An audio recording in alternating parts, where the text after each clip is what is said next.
Welcome to a brand new day of free-to-play on Magic the Gathering Arena.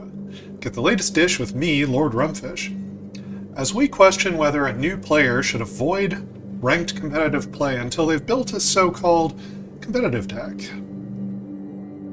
In 2 weeks' time, I created a free-to-play account and got to Platinum tier in Best of 1 using 0 wildcards, eventually to Diamond. I'll show you how.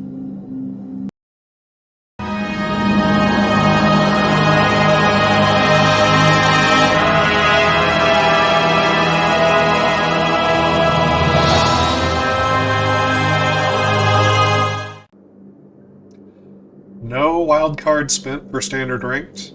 Impossible, I hear some of you saying. But between jump-in events, the starter decks, individual card rewards, and a mere 2 booster packs of the Brothers War that I opened, I received more than enough cards to build my own decks.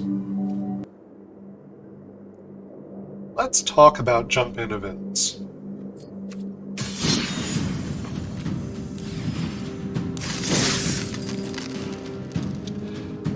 You get 5 free jump-in tokens on a new account, which is a great way to build your collection, but I thought 5 events wasn't enough. It only costs 1,000 gold to enter, and I wanted to find out if it might be better than buying booster packs, or even playing quick drafts.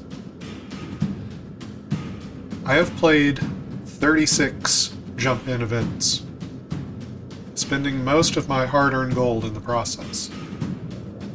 I always tried to get different combinations every time to give me the widest array of cards to build decks with.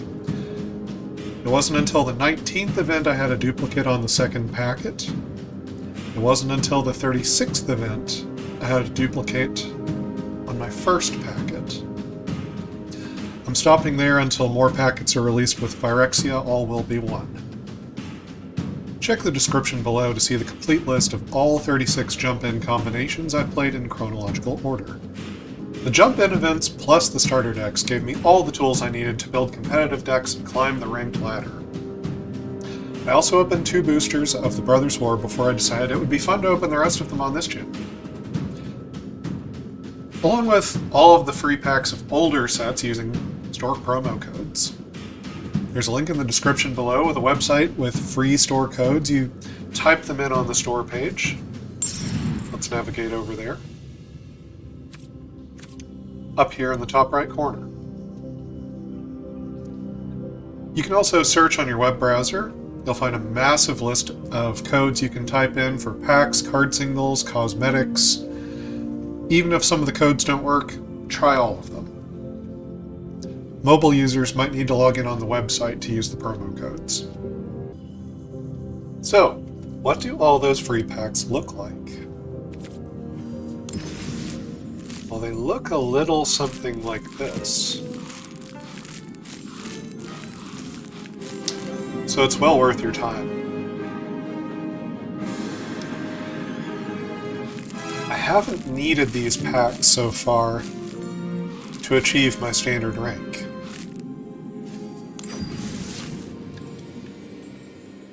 The rank rolled over from last season, but I'm already Platinum again. Just to be clear, most of those Brothers War packs were earned through the free part of the Brothers War Mastery, and I purchased 10 of them to get a golden pack. So the advice I hear people giving new players so often is to avoid the ranked ladder. Battle in the play queue, save up gold, play in quick drafts until you have enough wild cards to create a copy of an existing deck that's known to be a decent winner. People call this net decking. It's a way you can play. There's nothing wrong with it. But I think that you are robbing yourself of the opportunity to build your own decks. A lot of powerful cards are handed out through the jump-in events and even in the starter decks. Infernal Grasp, Kamano Faces Kakazan, Azusa's Many Journeys, and Bloodtithe Harvester are all cards I got 4 copies of. I also received 2 of each color pair of the rare dual lands from Crimson Vow and Midnight Hunt. Some people call them the slow lands. Making a 3, 4, or 5 color deck is entirely within reason with the available lands. Most of the colors are deep enough to make monocolor decks as well. With the possible exception of blue, Jump In doesn't seem to have a lot of counterspells. So, let's take a quick peek at some of the decks I've made on my way to Platinum Tier this season.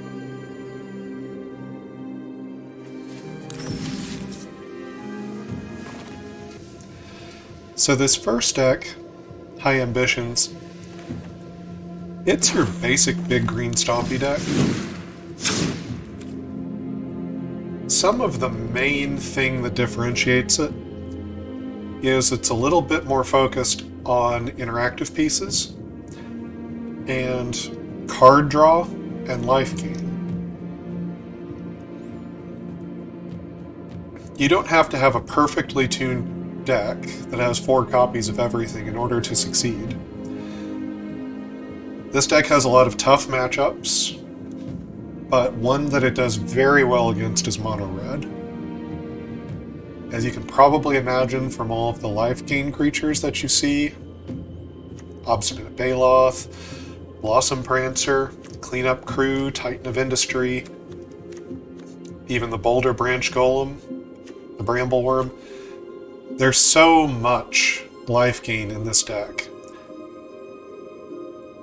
But secretly one of the best cards is Azusa's Many Journeys. This is why I run more than 24 lands. If you can hit an extra land drop, gain 3 life, and then get a blocker, a deck like Mono Red is probably not able to pressure you enough to stop you at that point. They can deal with your 3/3, they can pressure your life total, but overall, all the advantages that you get out of this card put you ahead in the game to the point that you can start casting these 4 and 5 drops.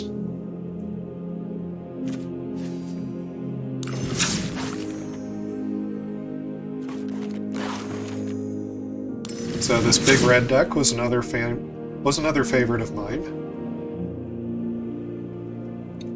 This is more of a mid-rangey, go big kind of red deck than what you would normally see. You can run the aggro game, 4 copies of Kumano, got Rabbit Battery, got Goro Goro, Scrapwork Mutt, Squee, Creepy Puppeteer. You can curve out, but this deck can also surprisingly wipe the board, go over the top, at the top end here. It sometimes loses the mirror match, but it's surprisingly resilient. Visions of Phyrexia, just this one-of copy, plus the Reckless Impulses and the Bankbuster, this deck goes surprisingly deep. It can play a game and keep the opponent on their toes even when you've flooded out and you've got 9 mana on the board. You can still keep finding ways to draw cards and pressure the opponent in ways that red decks normally never do. It's fun.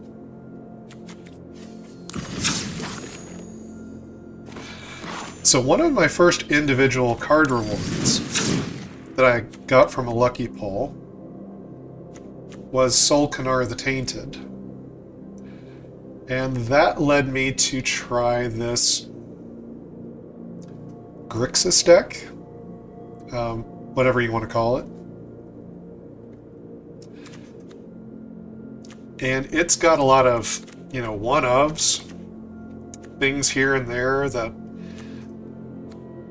just, it's like a toolbox. It's like a toolbox, and the wandering mind keeps digging through the deck, constantly pulling and churning, trying to find you the answer that you need. It's a lot of fun. It doesn't always win. But it gives most decks a run for their money.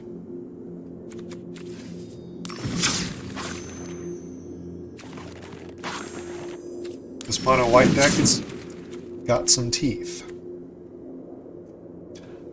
So between Hopeful Initiates, some decent removal pieces, Selfless Samurai, got Adeline. These enchantments are quite powerful. Siege Veteran, Wandering Emperor. But don't overlook how good Citizen's Crowbar is. I think you might see some of this even in the post-rotation, post-Phyrexia All But Will Be One standard. It's surprisingly good. It puts 2 permanents onto the board, it can deal with problematic permanents, and there might be an equipment deck coming.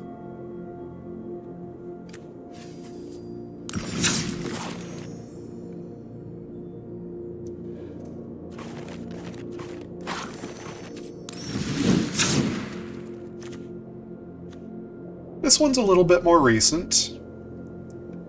It's a, black-white Orzhov deck. Runs a ton of removal. It's sort of your basic mid-range strategy.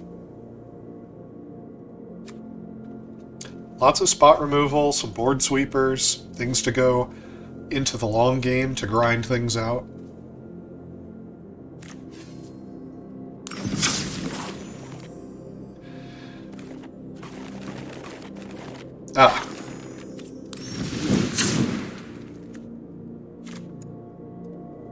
For anyone who remembers Mirage Block, you get the name of the deck. Anyway, this might be the strongest deck out of all the ones I was able to cobble together. So, Oni-Coiled Anvil is a heck of a beating. There's not a lot of decks that run sweepers out there. You will roll over and die to Brotherhood's End and a Farewell. But if your opponent's not using that, you can steal games from out of nowhere, just grinding them to dust, going wide with tokens, gaining enough life to offset them. I've won games against Mono Red, going all the way down to 1 life and coming back up with the Anvil. Junkyard Genus. This card is surprisingly good in this deck. Let me walk you through a play pattern here with it. Let's say you've got 2 Anvils on the board. Your Junkyard Genius comes down. You activate it, sacrifice the Power Stone that he just put out. The Anvils trigger. They make a couple of 1/1s, right, in response to his trigger. So they're on the board, then they appear, then they get +1, +0, and menace, and haste, and you attack with them, and the opponent's just dead. It's really good.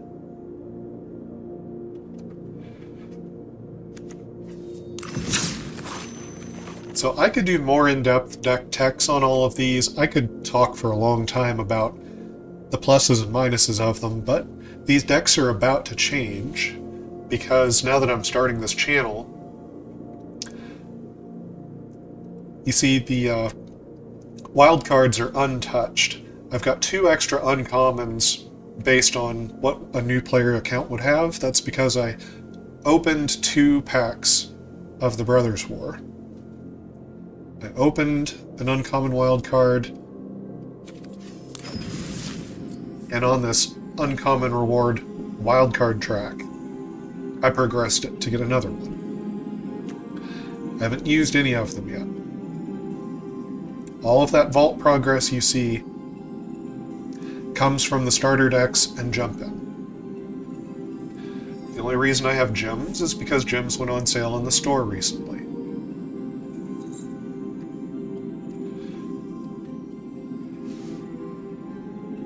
But now that I've started the channel, I'm going to open up all of these booster packs in another video. Then I'm going to take the wild cards, and I'm going to release a crafting guide on how you create a toolbox as a deck builder to build your own decks.